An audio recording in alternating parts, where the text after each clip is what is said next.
સુરતમાં ચાલતા દારૂના અડ્ડા પર જનતા રેડ કરવા ગયેલા સામાજિક કાર્યકર પર હુમલો કરાતા પોલીસે પણ ફરિયાદ ન લઈ બેસાડી રાખ્યો હોવાનો આક્ષેપ કરાયો છે।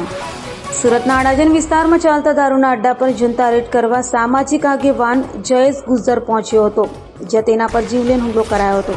પોલીસની પોલ ખોલતા જ જયેશ ગુજર પર હુમલો કરાયો હતો, તો જયેશ ગુજર પોલીસ મથકે ફરિયાદ કરવા પહોંચતા ત્યાં તેને 2 કલાક બેસાડી રાખી હેરાન કરાયો હોવાનો આક્ષેપ કર્યો હતો।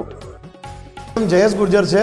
અડાજણ પોલીસ સ્ટેશન હદ વિસ્તારના અંદર ટીજીબી આવાસ આવ્યું છે। ટીજીબીની ગલીમાં સૌરવ પોલીસ ચોકીની બાજુમાં ત્યાં ખુલ્લેઆમ આવાસના અંદર દેશી દારૂનો અડ્ડો ચાલે છે, જ્યાં ફ્લેવરવાળા દેશી દારૂ વેચાય છે, જેની રજૂઆત છેલ્લા 1.5 વર્ષથી સીપીથી લઈને પીઆઈ સુધી દરેક મેં કરી દીધી હતી।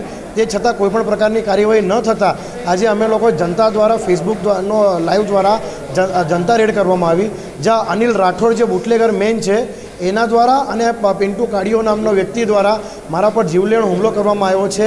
લાકડાના ફટકા અને સળિયા અને પથ્થરો દ્વારા મારા પર હુમલો કરવામાં આવ્યો છે।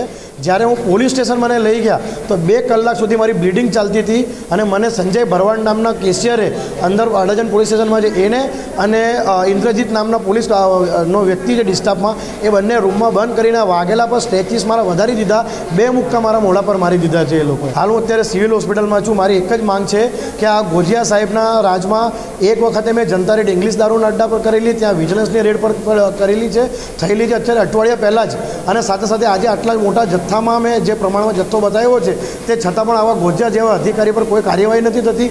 એમને સસ્પેન્ડ કરવામાં આવે। જે ડિસ્ટાફવાળાએ મારા સાથે આ રીતના અભદ્ર વર્તાવ કરીને મને માર્યો છે એના પર સાથે સાથે આ બુટલેગરો પર કાર્યવાહી કરવામાં આવે અને મને ન્યાય આપવામાં આવે।